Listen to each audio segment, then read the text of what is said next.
What's up, and welcome back to Studio 44, our show Underdogs. Super pumped today. I have the EJ Nieves in the studio. Very pumped that you're here, brother.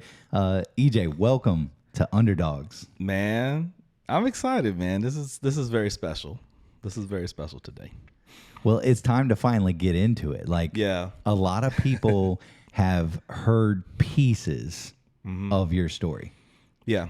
Today is where we really break down the journey. Yeah. Okay. Underdogs was created to give that sense of the stuff that you don't always give. Yeah. Some of that stuff is like peeling back the onion, those layers of life that we've been through. So we're going to get deep. Yeah. Okay. I'm ready. Here we go. So tell the people your name, where were you born? Give them a little bit about you real quick. Yeah, no, my name is EJ Nieves. I was born in Goldsboro, North Carolina. I didn't stay there long. My dad was in the Air Force. He put in 20 years, so we did a lot of traveling, man, when I was a baby. Guam, Philippines. We were in China for a little bit, something like that. And then finally, we ended up in the panhandle of Florida. So we were stationed in Eglin Air Force Base, which is really close to Fort Walton Beach. But I grew up in a city called Shalimar, Florida. And so ultimately, I mean, I don't know if we're going to kind of get into the thicket of it, but, I was there from third grade all the way till high school.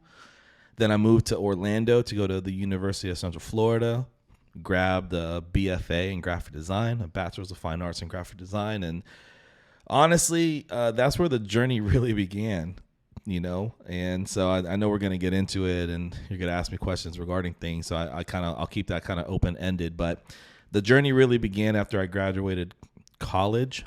College was its own little thing in itself, really trying to understand who I was as an artist, but getting my 2 feet, on the ground and trying to figure this life out as an adult, man, it truly started for me after I graduated college. So after you graduated college. Okay. Yeah. So the only part of it that I want to take like back in time a little bit, because even I didn't know there was all those destinations. Yeah. Now, how old were you when you were bopping around to those different places? I was maybe like kindergarten, first grade, second grade. Gotcha. So any memories of those areas? I remember, my bad. I remember Guam. I remember Guam specifically because of typhoons. Typhoon is kind of like a hurricane, but just like super unexpected. So almost like a tornado. I think wind weather is so interesting to me because you have like tornadoes and typhoons and hurricanes. But anyway, Guam had typhoons and we had a lot of geckos. So the two things that I remember the most, typhoons that would come out of nowhere. And every night we would come home from whatever we were doing at nighttime, the entire front door, I kid you no lie, the entire front door was covered in geckos. I would say probably 30, 40, 50 geckos. And so you would strategically open the door or like shoo them away, but then there'd always be like 5 or 10 that they're not scared of humans. They're like, we're not scared of you. And then they would run in the house. So it was just like you just got accustomed. And we were in a military base, we were in a military base. So it was nothing. It was just like a house, So, but I just felt like lizards lived with people because there's just so many geckos. Okay. You know what I'm saying? Hey, in some places they do. So, so Guam was typhoons and geckos. Yeah. Gotcha. Okay. That's what I remember. I don't really remember anything before that. And then shortly after that, we moved to Eglin, which was, in Florida, in the Panhandle. And I was in third grade. I was about to say, that's the place, Shalimar? Yep. Okay. Now, I've never been to the Destin area, but I hear and I see these beautiful pictures of the water. I know I got a lot of friends that take their boats there. Yep. So that's like that's a big deal up there? Yeah, so you see the white on our microphone. The sand is as white as this microphone. When I say beautiful or gorgeous, it doesn't like capture what it is to just be on a Destin beach. Those are the beaches that I grew up with. So like I got a lot of love, from my people here in Ocala, but they'll be like, yo, man, let's go to Daytona. Let's go to Cocoa. And I'm like, bro, those beaches are disgusting. Gosh, dang. I'm sorry. All right. Because I grew up going to Destin, man. And when you got sand that's like sugary white, okay, I'll backtrack. It's not disgusting. It's not pretty, No, don't church it up. Some of them beaches are disgusting. But I just don't want bike week coming after me. I think you're good. No. So I've been to like Treasure Island, okay, Port St. Lucie, places like that have just been like, I compare it to baby powder. Like the sand is like baby powder, and it don't stick to you. No. Like, have you been to Flagler? Yeah. Okay. So God bless Flagler and everything they deal with that nasty little sand that gets stuck everywhere, and then you got to peel it off.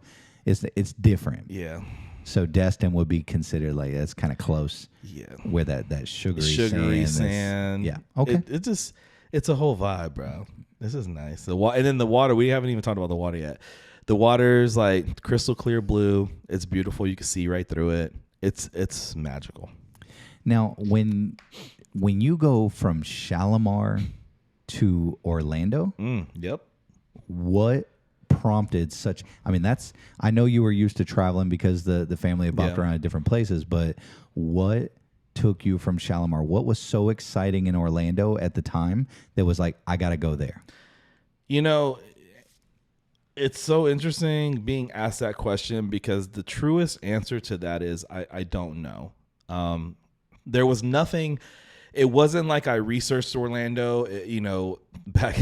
I'm dating myself now. Back on AOL.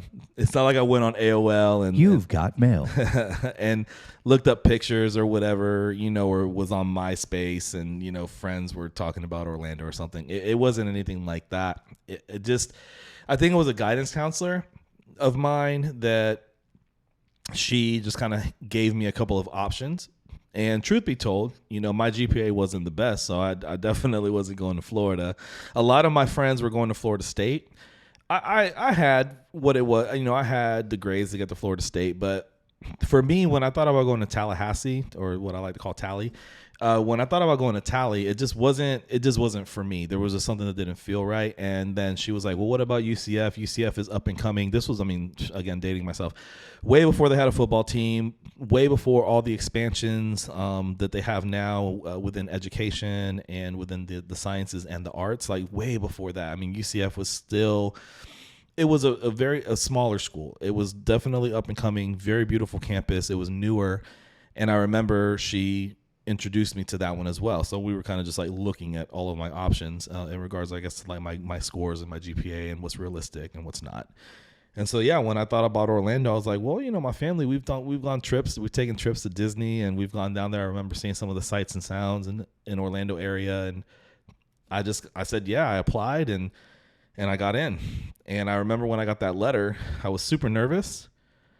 My mom was super excited. She was nervous, scared. It was kind of one of those somber moments where I was like, man, this is getting real. And it was, at the time where I was living, it was almost a 7-hour drive from where I was at to Orlando. So definitely a hop, skip, and a jump.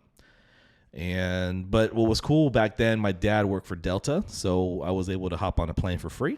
And then we have a municipal airport there that had a lot of commercial flights and whatnot. So I was able to fly back and forth a lot, and it was really good, but it was still far away from home. But yeah, that's how I landed in UCF. So not everybody goes to college, right? Yeah. Not everybody leaves home that early either. So I actually think it's cool to hear different perspectives. Like I went to school locally here for 2 years, wanted to go to a 4-year school, and then just kind of got diverted. Like the unfortunately and fortunately, now looking back, the money got put in my face, and I'm like, nah, I might as well go to work. You make a little bit of money that way. However, the degree that you got, like what in the world sparked the degree, and what was that experience like just getting into college? So ended up getting a bachelor's of fine arts in graphic design. Always had a background and a love and a passion for art. I knew that the world was evolving in regards to like a lot of the traditional forms of artistry. They weren't dying out per se, but graphic design was new. It was hot. It was up and coming. Being able to have a laptop, that would just, man, I'm really dating myself on this because when I was in college, the very first MacBook Pro came out. So I remember when the first MacBook Pro came out, it was a big deal. It was the computer that was required. It was required in my graphic design program. You couldn't have anything else other than a MacBook Pro. They give you all the stats and everything that you needed for it. And it was because we were running a lot of the programs and learning everything from Photoshop, Illustrator, InDesign, all that. Back then Flash was big. And so for me, it was just a really interesting experience getting, I don't want to say like classically trained, but being in classes, 2D design class, 3D design class. I took a lot of drawing classes. I was in painting classes. And so that whole experience to me, it really helped me become a more well-rounded artist.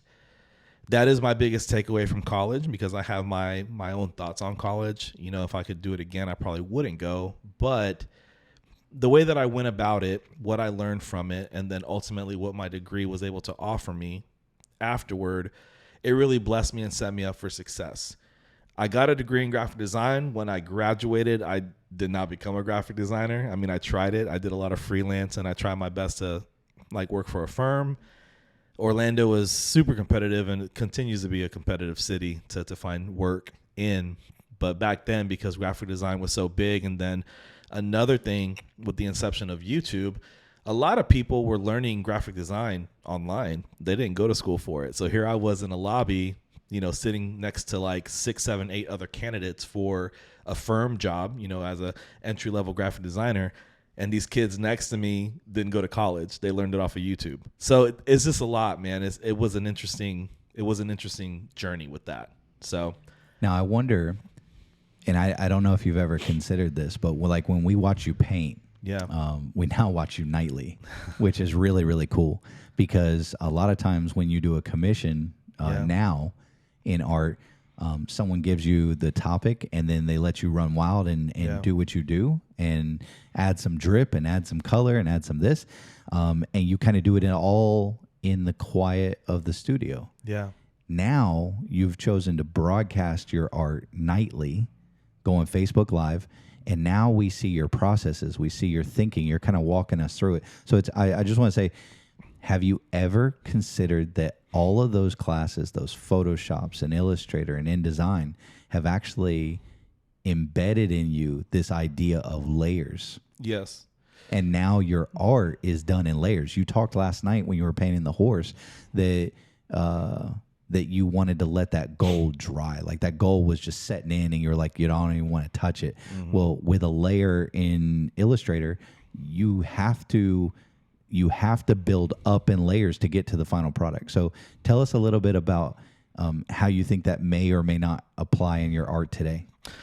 Yeah, I will say this, and this is kind of just a quick little snippet. When I was in college, I worked at Chick-fil-A for one semester, and one semester was all it took for me to say my pleasure. I don't say you're welcome. I usually 98% of the time say my pleasure. And I say that in like conjunction to what I learned in school in regards to graphic design. It is how I create. I mean, everything from my mural work to even how I sketch and I draw, down to how I paint on canvas.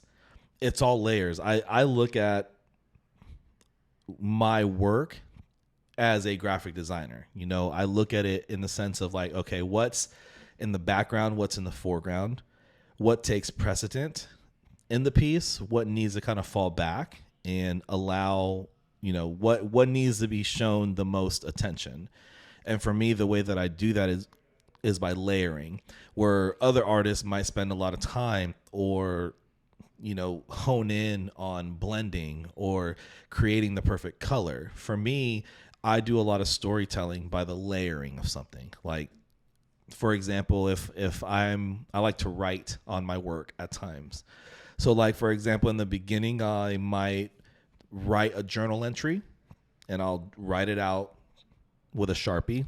And then ultimately on top of that, paint something on top. But in the background, it's almost like you're seeing my heart and you're seeing me write my thoughts out. But it's almost like I just want you to see that in the distance. And in the foreground is really what is going to take precedent. But it's almost like saying, hey, this is also important. It's still in the picture. It's still in the moment, but it's a part of it. It's not all of it, or it's not the thing that takes the precedent of it. So anyway, I'm just kind of nerding out a little bit because that's how I create. I create in layers, and usually the thing that's on top, which is interesting because now we're kind of getting into the application process. Black is my favorite color.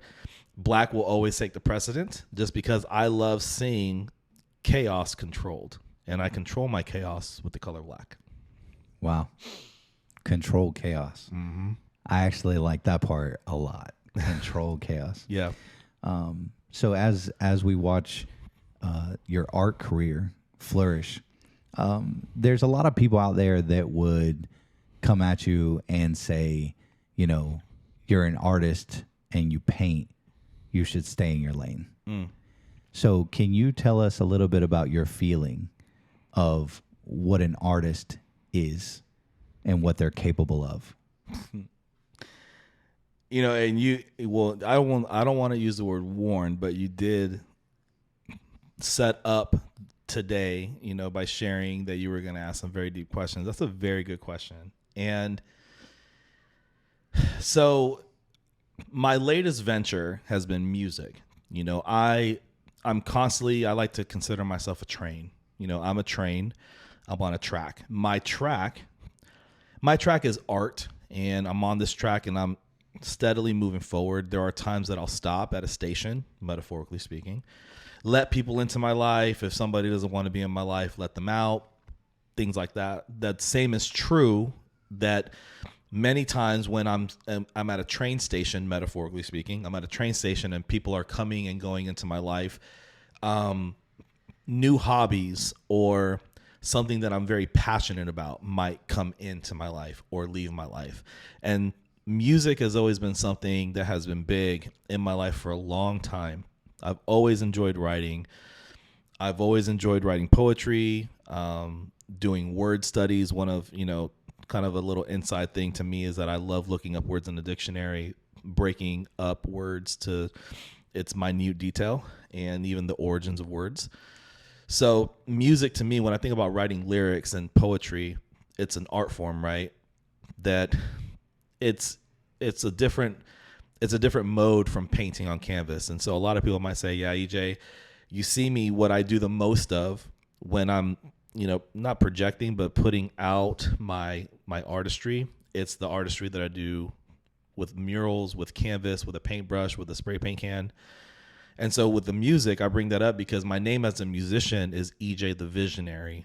And it's interesting that I'm using that with the music because it's almost like I should have used that as a pen name just as to be an artist, period, which maybe I might just do that.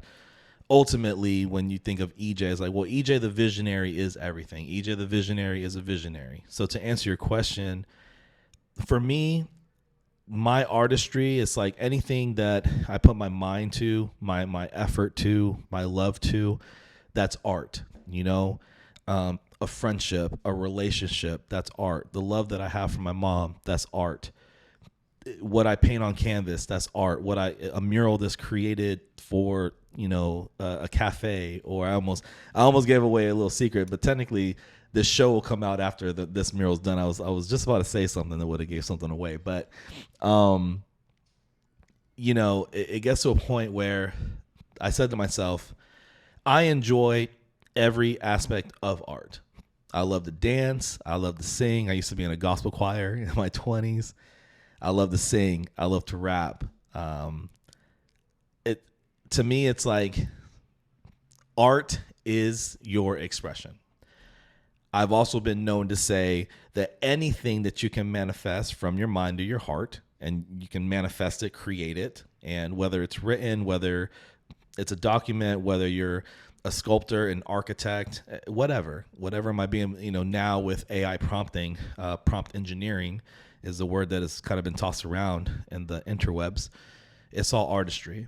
And I do everything. I do all those things. I enjoy all those things. I'm passionate about all those things. And to me, that's art. So I consider artistry, if you're an artist and you kind of get into a lot of different modes, I'll call you a visionary. I'm a visionary because everything that I envision, I create, that's art. That's awesome. And I think about that topic a lot because art is in so many forms. Yeah. And who in the world is to say who can and can't be an artist? Mm-hmm. Who is to say this is art or this isn't? Yeah. It's creativity. Now, there's levels to it, right? There's middle school artist and then there's professional artist. There's a whole gamut from start to finish. So I love the fact that you have so much insight in that area, and the analogy of the train. Oh my gosh. Like the fact that you pull into those stations and sometimes people got to get off. Yeah. Sometimes you can't stay on the train. You got a ticket. Did you see a movie Bullet Train? Oh yeah. Okay. So you got a ticket that's good enough for like 3 stops, Yep. and then you got to go. So I wanna pivot a little bit because I know you have a heart for youth. Just went to your most recent show for Lily Hart. Mm-hmm. Ye Ol' Lillian. What a great name for an Instagram, by the way. Shout out to Lillian. But I love the fact that you've opened up your gallery space and you've had adults show their art, but your heart and your compassion side, your philanthropic side is all for the kids. Yes. So I want to give you a chance to tell us what in the world is YAC? So YAC is the Youth Arts and Crafts Fair, crafts with a K. And YAC is something that, for the longest time, I always envisioned myself. I did the Comic-Con, the comic convention circuit for almost 10 years. I've been around the convention life, walking around, meeting different artists, exhibitors, celebrities, meeting fans, guests. I mean, it's this whole thing, it's this comic convention life. If you've never been to a comic book convention, go. It'll change your perspective on just life, because it's just there's just so much to take in. And that's why a lot of these comic book conventions are like 2, 3, 4 days. I know like MegaCon in Orlando is like a 4-day extravaganza. And because there's panels and all this kind of stuff. And I say all of that because that's where this desire to create something came from. For the longest time, I thought it was a Comic-Con. Like, I want to do a Comic-Con. I've seen people do it. I have my own twist and ideas on how a Comic-Con can be run. Everybody runs it differently. Everybody chooses different venues, locations to put them at. Even how the actual convention is laid out and how guests experience the show. Whether, I've been to one that they purposely walk you in a circle. I've been to one that they make you snake around. And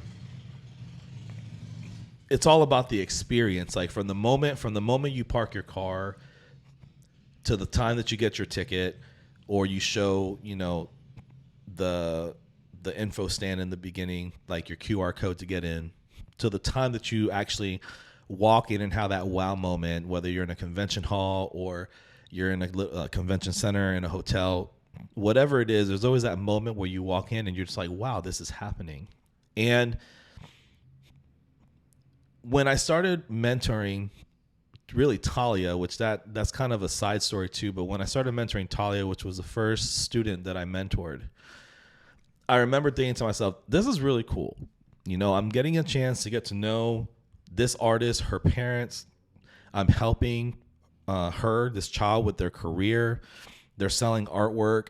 They're getting a chance to experience like what it is to sell something and to create something to put in front of somebody, to see who's going to enjoy it and who will become a collector. Like there's just so much to it. So I remember thinking this is cool. Then the second one was JJ. and I had JJ's art show. So Talia had an art show, JJ had an art show, and then now Lily had an art show. And so after all these art shows, I was like, man, what if all these artists were together? Like, what if, because every moment was really cool. Excuse me. Every moment was really cool. They brought their own family, friends, family, supporters. But I thought to myself, what if there was a moment where all of the families, all of the supporters, all of the fans of these children were there at the very same time, and all of them were able to create a community and a culture for these children. And boom, Yak was formed in my heart, because I was like, okay, well, if I'm going to do this individually, which I still am going to do, because there's also something to be said about an intimate art show. It's your work. The room is 100% solely yours, or you're sharing a room with other artists for a particular, campaign or event show. But when you have an opportunity to have, in this case, 50 vendors, so I'm going to have 50 vendors, you don't know exactly who's going to be there. There's an excitement, there's an energy to that, because you don't know, and it's not a competition. I want to put that out there, and I'm going to make sure that I specify that, because sometimes with art markets and art fairs, there's a competition, there's a best of show, there's first, second, third place. I'm not going to get into it too much, but I have my own thoughts on that in regards to competitions within art, because there's so many different facets of art styles. And even when you start breaking down acrylic, watercolor, pencil, there are so many different types of art. You would literally have to have 50, 60, 70 categories. And that's just not, I could probably do that, but I don't really see that being sustainable. So that's why, Yak will not be a competition-based situation. What it will be, though, is the building of a community for our artistic youth in Marion County and beyond. And so it's a one-day event. This one's going to be June 11th. It's the Sunday before Father's Day from 1 p.m. to 5 p.m. And the mission is to have 50 kids. They're going to have their own 10 by 10 booth. They'll be responsible to bring their artwork and present it to the best of their ability. If it's paper works, they'll have to have it framed. If it's canvas works, it will be up to them to be able to present it to the best of their ability. And I'm going to spell that out in the registration form, but it's really setting an expectation high. And Dan, you really helped me with this. In our mentorship, you've been mentoring me a lot in business and a lot of different aspects of life. You always tell me, you put the rules out first, set the rules to the game first. And so for Yak, the rules of the game, the bar that I'm setting is high, because I want to make sure that the kids and the parents of the kids know, hey, we are walking into a premier event. There's going to be an expectation for table display. There's going to be an expectation with, the kids really engaging with the people that walk by, and all that will be spelled out. And because we want the kids to have the best experience possible and the best opportunity to sell. But I know I've talked a lot. I mean, that's pretty much in a nutshell what it is. It's a one-day event, art market for the youth. And remind us one more time, where is it at, when is it, and what age groups are allowed? So we're going to be at the downtown Ocala Market, June 11th from 1 p.m. to 5 p.m. Setup is going to start at 11 or 12. And then as long as you have everything ready to go by 12:55, you're good. The show ends at 5, and then from 5 to 6 is breakdown. The admission, admission to the show is free, and the registration forms are going to be out. Sponsorship packets are also going to be available as well. That'll all be ready to go, and there's going to be links to the website on my Facebook page, and the Facebook page is Yak, so YAK exclamation mark. So if you Google YAK exclamation mark, the Facebook page will pop up. And yeah, June 11th, be there. Love it. And I've already told you privately, but I want everybody to know this. As my fellow business owners, that if you're out there, we may not be able to participate. I wish there was something like this when I was a kid. I would have been all in, but there wasn't. Okay. But there is now. And as an adult, we can sponsor these kids. So Love it. whatever that whatever that booth rental is, Yeah. I'm going to sponsor 2 kids from Studio 44. Thank you, brother. And I encourage my other business friends, get out there, sponsor these kids. Don't even make them pay the entry fee. Let's sponsor the whole dang show. Wow. And get these kids to where they can make a little bit of money doing what they love to do. I think that you're going to inspire a whole generation of youth that have been told a little different story than us. We were told you have to go to college to make money. Yeah. Kids today are shown on YouTube that you don't necessarily have to go to college to make that money anymore. Yeah. So they also say if you do something you're passionate about, right? They say you'll never work a day in your life. Sorry, it's still work. It's still work, but it's so worth it. Like the payoff is so much greater. So I wanna step into a little bit about you. Yeah. Because we've talked about art, we've talked about all that, but I know you are so much more than art. There's a lot more to EJ Nieves than Ness.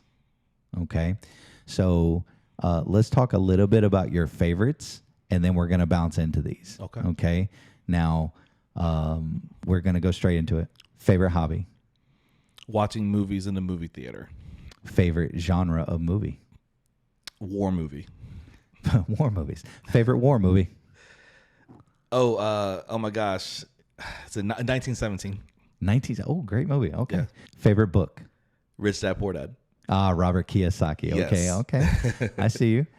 Favorite video game. Whoo! Marvel versus Capcom Part 2. There you go. Favorite console. Super Nintendo. Wow. Okay. Very good. Xbox or PlayStation? Whew. Xbox. Thank you. Okay. Oh, I've lost some friends on that question right there. Favorite childhood toy? Oh man. And we can go back as far as you want. Yeah. Oh, my Spawn figures. Spawn figures. Spawn Okay. action figures. Now I know a toy store in town right now with a shelf of Spawn. Yes. That is awesome. I know. Yep. Very good. He's like, I've shopped there. I've shopped That's there. Good. That's good. Favorite car? Lamborghini Aventador. What color? Lime green. I knew that. Lime green. Yep. Love it. Love it. Favorite truck? G-Wagon. G-Wagon. What color?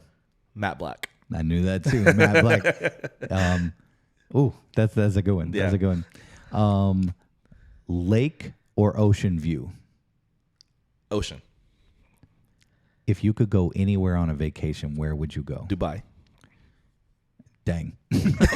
That's where I want to go on my honeymoon. I pray to God wifey wants to go there. There we go. There we go. Okay. Well, listen, God gives you the desires of your heart. So he's going to give you that wife that also wants to spend that honeymoon In Dubai.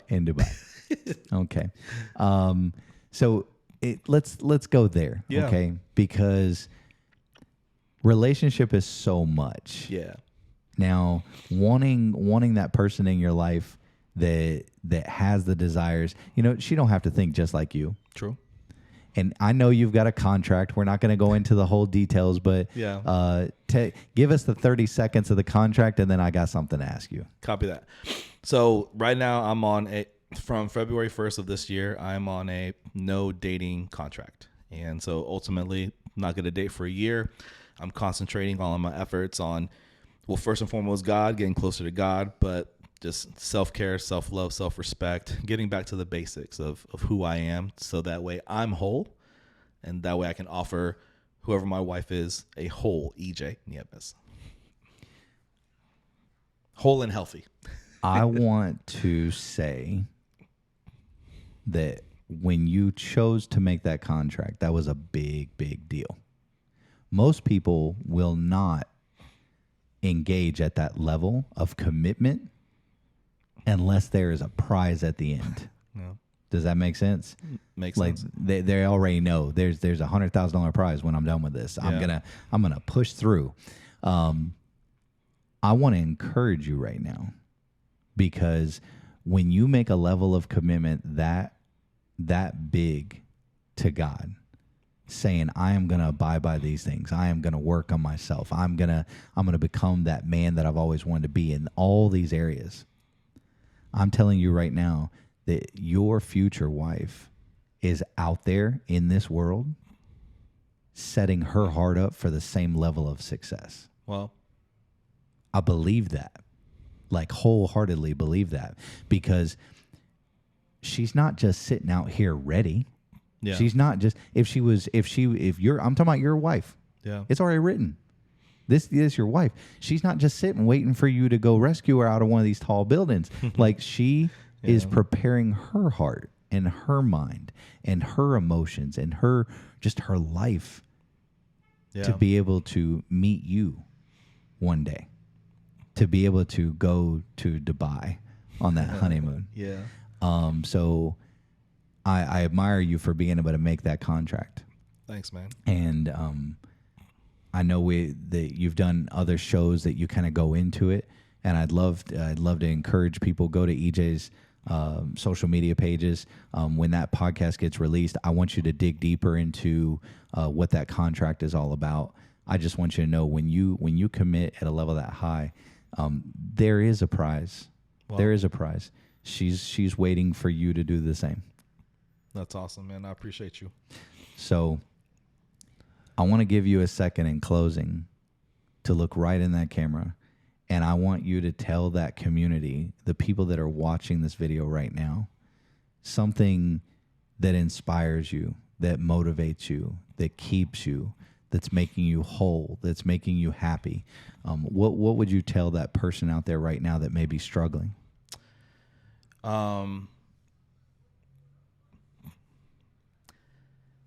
It really is what I like to call the man in the mirror moment, or the woman in the mirror moment.